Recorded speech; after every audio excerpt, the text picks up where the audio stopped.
Hello students, मैं सी श्रद्धा शर्मा। आज की क्लास में हम पढ़ेंगे लेजर्स।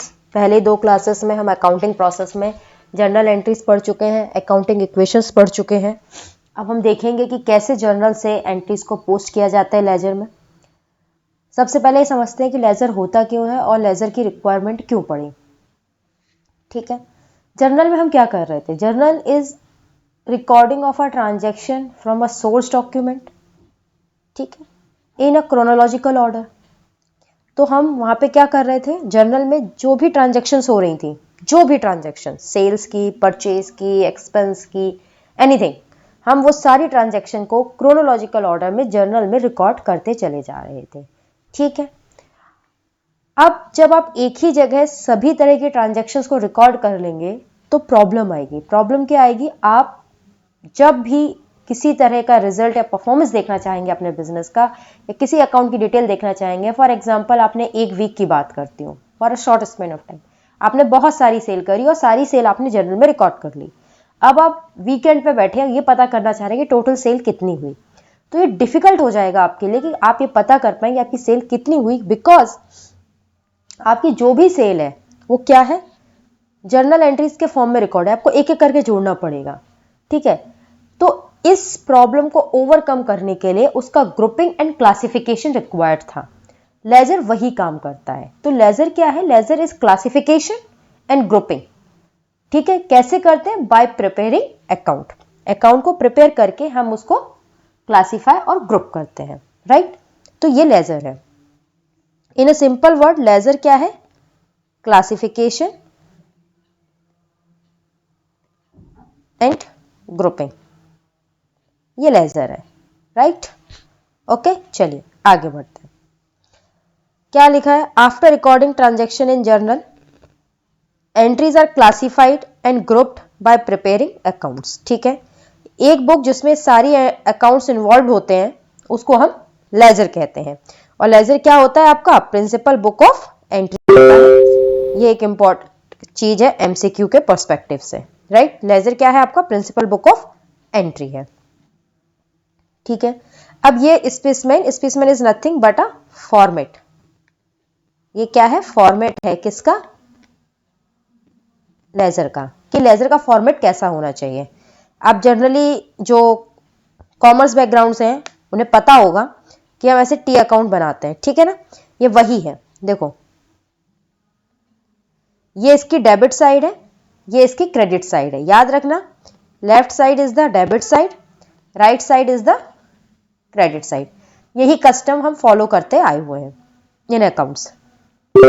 इसमें 4 कॉलम होते हैं डेबिट साइड, 4 कॉलम होते हैं राइट साइड। पहला जो कॉलम होता है वो कॉलम होता है डेट का। ठीक है, इसमें हम रिकॉर्ड करते हैं डेट, जिस डेट को वो ट्रांजेक्शन हुई। एक एग्जांपल के तौर पे मान लो एक ट्रांजेक्शन थी bank to cell 10,000।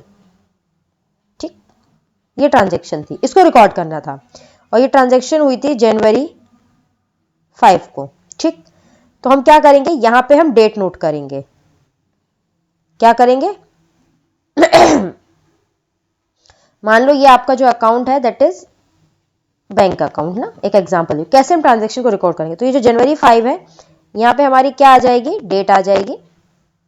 Particulars, bank account में पैसा किसकी वजह से आया? सेल की वजह से आया, तो वो यहां आ जाएगा। अमाउंट यहां आ जाएगा। राइट, ये तो समझ में आ गया कि हम किस तरीके से डालेंगे। अब बात यह आ रही है कि जर्नल फोलियो में आप क्या लिखेंगे। देखो, जब आप जर्नल रजिस्टर बनाते हो ना, जर्नल में जब आप लिखते हो तो जर्नल क्या होता है? रजिस्टर होता है, ऐसे पन्ने बाय पन्ने, पन्ने बाय पन्ने। आपने बहुत सारी ट्रांजेक्शन यहाँ भी जर्नल की रिकॉर्ड कर रखी होंगी, यहाँ भी जर्नल की रिकॉर्ड कर होंगी। इनका कुछ ना कुछ पेज नंबर होगा। फॉर एग्जांपल ये 26 पेज नंबर है, ये 27 पेज नंबर है। ये हमारी जो पर्टिकुलर ट्रांजेक्शन थी वो 27 पेज नंबर पे रिकॉर्ड थी, तो हम यहाँ पे क्या लिख देंगे? 27। तो जर्नल फोलियो कुछ नहीं है। Journal folio is basically the page number on which journal entries are written. ठीक है, जहां भी जर्नल एंट्री लिखी हुई है उसका पेज नंबर होता है। ठीक है, एक बार फिर से सुनो।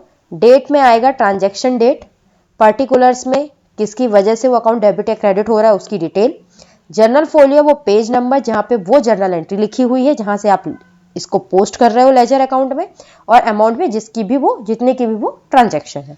सिमिलर होता है आपका क्रेडिट साइड भी, date, particulars, journal folio and amount. ठीक है, ये इसका फॉर्मेट है। एग्जाम में आप कंप्लीट फॉर्मेट फॉलो करेंगे क्योंकि आपको फॉर्मेट के मार्क्स मिलते हैं। ठीक है, वो बात अलग है कि अब हम अकाउंटिंग सिस्टम जो करते हैं हमारा वो पूरा का पूरा कंप्यूटराइज्ड है, तो कंप्यूटराइज्ड अकाउंटिंग सिस्टम में जनरली हमें जनरल फोलियो का रोल देखने को नहीं मिलता है, but exam point of view से आपको ये पूरा फॉर्मेट याद होना चाहिए क्योंकि फॉर्मेट के मार्क्स मिलते हैं स्टेप मार्किंग सिस्टम पे। चलिए, लेजर के चैप्टर में हमें जो मेन चीज सीखनी है, ठीक है, द इंपॉर्टेंट चीज जो हमें लेजर के चैप्टर में सीखनी है वो सिर्फ एक ही है, दैट इज पोस्टिंग। कि पोस्टिंग सीखनी है हमें कि भैया एक जर्नल एंट्री से उठा के हमें ट्रांजैक्शन को किस तरीके से लेजर में पोस्ट करना है। इसके अलावा हमें लेजर में कुछ भी नहीं सीखना है, ये बहुत सिंपल है। ठीक है, क्या है? It is transfer of debit and credit item of journal. याद रखना, जो भी आइटम डेबिट होगा जो भी क्रेडिट होगा, हम दोनों ही आइटम को ट्रांसफर करेंगे लेजर में। ठीक है, डेबिट आइटम को भी और क्रेडिट आइटम को भी लेजर के या जर्नल के हम ट्रांसफर करेंगे लेजर में। इसी को हम क्या कहते हैं? पोस्टिंग। ठीक है, हमने पीछे एक ये देखा था, फॉर्मेट देखा था ना कि क्या फॉर्मेट होता है, राइट? हमने फॉर्मेट देखा था कि ये डेट होती है, ठीक, फिर पर्टिकुलर होता है,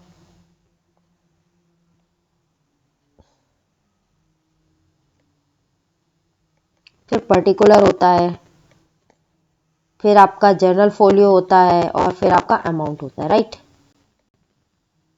मैं एक ही साइड का बना रही हूँ, ये क्रेडिट साइड है, ये डेबिट साइड है। ठीक, तो ये कह रहा है to is used on the debit side. जब भी हम कोई डिटेल्स लिखेंगे तो हम कैसे लिखेंगे? हम डिटेल्स को ऐसे लिखेंगे, जैसे कि वहां पे हमने सेल लिखा था तो हम लिखेंगे डेबिट साइड में टू सेल, और अगर हमें कोई चीज क्रेडिट साइड लिखनी है, ठीक है, तो बाय करके हम लिखेंगे। ठीक है, पर्टिकुलर में तो to is used on debit side and by is used on credit side.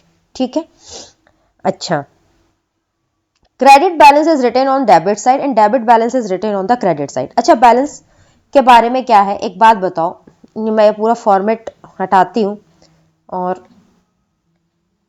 एक सिंपल से अकाउंट से समझाती हूँ। ठीक, सिंपल टी अकाउंट बनाते हैं, ज्यादा नहीं करते। ये डेबिट साइड है, ये क्रेडिट साइड है। ठीक है, कोई अकाउंट है फॉर एग्जांपल XYZ। ठीक, मान लो क्रेडिट साइड का जो पूरा बैलेंस आया वो आया 15,000 सारी ट्रांजेक्शन्स करने के बाद।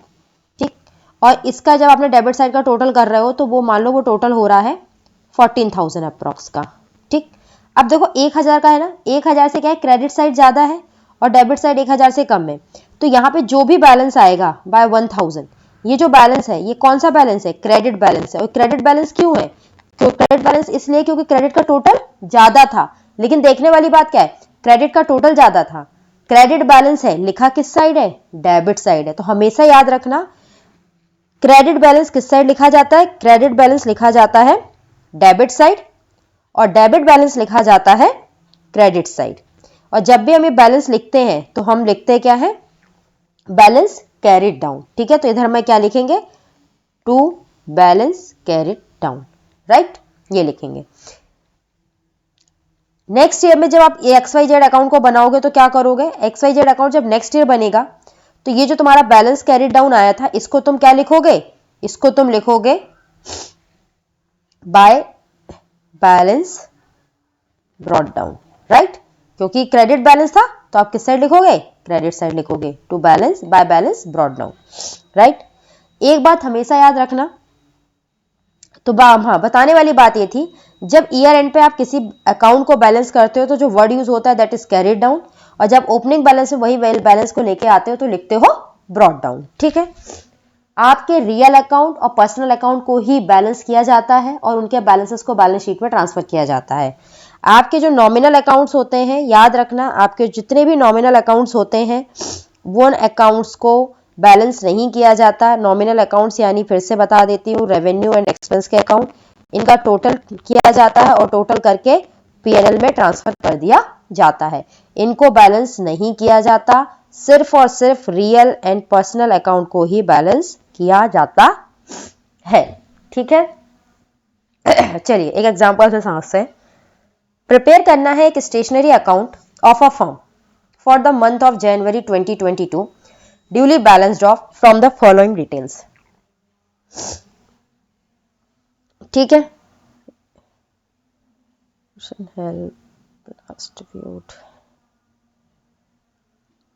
ठीक, मैं इसमें एक स्लाइड ऐड कर लूं क्या?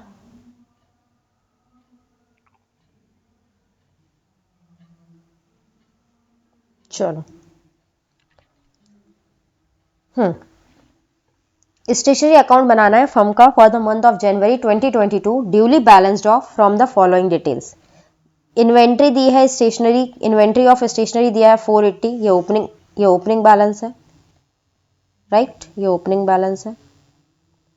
उसके बाद जनवरी 5 को स्टेशनरी जो है वो चेक से परचेज की 800 की, और परचेज किया स्टेशनरी इन्होंने 5 स्टार स्टेशनरी मार्ट को, इसको हम शॉर्ट में लिख देते हैं FSM, लिखने में आसानी होगी, 1280 की। ठीक, हमें क्योंकि सीखना है तो हम इसमें एक चीज और ऐड करते हैं। फॉर एग्जांपल आप मान लो इन्वेंट्री के साथ इसका जो बैंक बैलेंस है वो है 1000 का इन स्टार्टिंग। ठीक है, तो सबसे पहले हम देखते हैं जर्नल एंट्रीज डाल के, राइट। क्या करेंगे हम देखेंगे जर्नल एंट्रीज डाल के कि भाई जर्नल एंट्रीज क्या क्या होंगी। ठीक, तो पहली जर्नल एंट्री हम डालेंगे जनवरी 5 को। ठीक, जनवरी 5 की आपकी जर्नल एंट्रीज क्या होगी?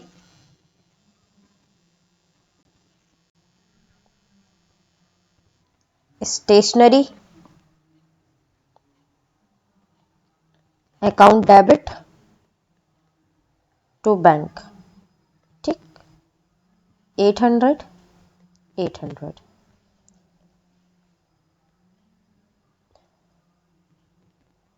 जनवरी 15 की क्या होगी? जनवरी 15 की होगी stationery account debit two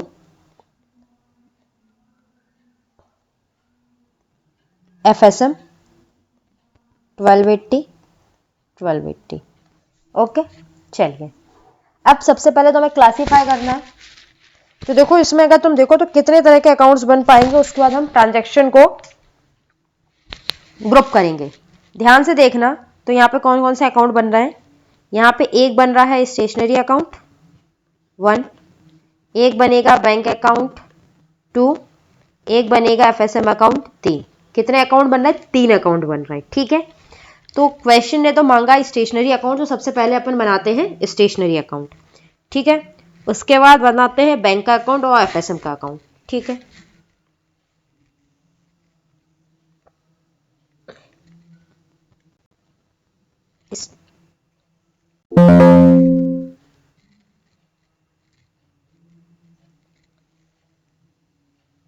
stationary account, right.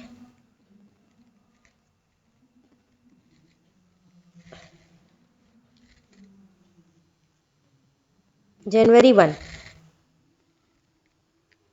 To balance brought down 480। जनवरी 5 और जनवरी 15। अच्छा, देखो स्टेशनरी अकाउंट जनवरी 5 को क्या हो रहा है? डेबिट हो रहा है, लिखा है स्टेशनरी अकाउंट डेबिट। किसके कारण? टू बैंक, बैंक के कारण। तो क्या लिखोगे? जनवरी 5 को लिखोगे टू बैंक, कितने से? 800। ठीक है, फिर देखो जनवरी 15 को स्टेशनरी अकाउंट क्या हो रहा है? डेबिट हो रहा है, कितने से? 1280 से, राइट। तो क्या लिखोगे? To FSM 1280। देखो है 1280 FSM 5 स्टार स्टेशनरी मार्ट। अच्छा, अब इसका टोटल करो, क्या आ रहा है? 2560 मंथ एंड पे किया तो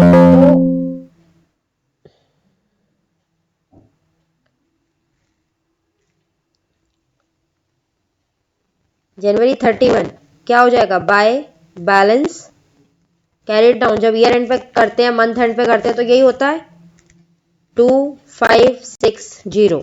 अकाउंट को बैलेंस कर दोगे 2560। ठीक है, एक अकाउंट कौन सा बनेगा? बैंक का। बैंक का ओपनिंग बैलेंस दिया था जनवरी 1, लिख लो वैसे ही। टू बैलेंस ब्रॉट डाउन, कितना माना था अपन ने? 1000, राइट। अब देखो जनवरी 5 को एक ट्रांजेक्शन हो रही थी, जनवरी 5 को जो ट्रांजेक्शन हो रही थी उसमें बैंक का अकाउंट क्या कर रखा है आपने? क्रेडिट कर रखा है। ये कितने से क्रेडिट हो रहा है? 800 से। किसके कारण? क्योंकि आपने स्टेशनरी खरीदी है। ठीक है, तो अब बैंक के अकाउंट को आप क्या करोगे? क्रेडिट करोगे। किससे करोगे? By stationery. कितना हो गया? 800। देखो ये तो आपका डेबिट है, ये आपका क्रेडिट है। अब आप देखो डेबिट का बैलेंस ज्यादा है, ठीक है, लेकिन आएगा किस साइड? Credit side. क्या लिखोगे? By balance carried down 200, right. ये हो गया 1000, ये भी हो गया 1000। ठीक, अब देखो एक अकाउंट हमारे पास क्या बचा है? एफएसएम का। एफएसएम का कोई ओपनिंग बैलेंस तो था नहीं हमारे पास। अब एफएसएम का अकाउंट क्या हो रहा है? क्रेडिट हो रहा है। किसकी वजह से हो रहा है? स्टेशनरी की वजह से हो रहा है। तो यहाँ पे क्या लिखोगे? जनवरी 15, डेट नहीं डाली थी, जनवरी 15 बाय स्टेशनरी। कितने से? 1280। ये क्रेडिट है तो बैलेंस किधर आएगा? डेबिट साइड लिखोगे। तो जनवरी 31 को जब बैलेंस करोगे तो क्या लिखोगे? To balance carried down 1280। हो गया। देखो अब नेक्स्ट ईयर में जब आप बात करोगे, नेक्स्ट ईयर मान लो आप सारे अकाउंट्स बना रहे हो, ठीक है, कौन कौन से अकाउंट में? सारे अकाउंट बना रहे हो। आप बना रहे हो, आप बना रहे हो स्टेशनरी अकाउंट, राइट। तो अब आपको बैलेंस लिखना है ना, तो बैलेंस कैसे लिखोगे? सिर्फ बैलेंस लिखना बता रही हूँ, इसमें ज़्यादा कुछ नहीं करना है। देखो ये डेबिट और ये क्रेडिट, राइट। कितना बैलेंस था? 2560 था। डेबिट बैलेंस था ना, याद रखना, डेबिट का टोटल ज़्यादा था, डेबिट बैलेंस था। तो डेबिट साइड लिखोगे टू बैलेंस ब्रॉट डाउन। अब जब आप ओपनिंग बैलेंस लिखोगे तो वर्ड क्या यूज करोगे? Brought down 2560। सिमिलरली बैंक का भी जब अकाउंट आप बनाओगे अगले साल तो क्या लिखोगे? अगले साल जब बैंक का अकाउंट बनाओगे तो लिखोगे टू बैलेंस ब्रॉट डाउन, कितना? 200। सिमिलरली एफएसएम का बनाओगे, एफएसएम का बनाओगे, एफएसएम का बैलेंस क्या था? क्रेडिट था। किस साइड रहा था? डेबिट। तो क्या लिखोगे? By balance brought down 1280, right. आपको समझ में आ गया किस तरीके से पोस्टिंग करते हैं? बहुत सिंपल है पोस्टिंग करना। पोस्टिंग करने में कोई बड़ी आफत नहीं है जिसको समझना इतना डिफिकल्ट हो। आई होप आज की क्लास में मैंने आपको जो समझाया वो समझ में आया होगा। It is very easy posting from general to ledger. आपको अगर जर्नल एंट्रीज डालना बहुत अच्छे से आता है तो लेजर पोस्टिंग में गलतियां नहीं होंगी। स्टे ट्यून, मिलते हैं नेक्स्ट लेक्चर ट्रायल बैलेंस के साथ। Thank you.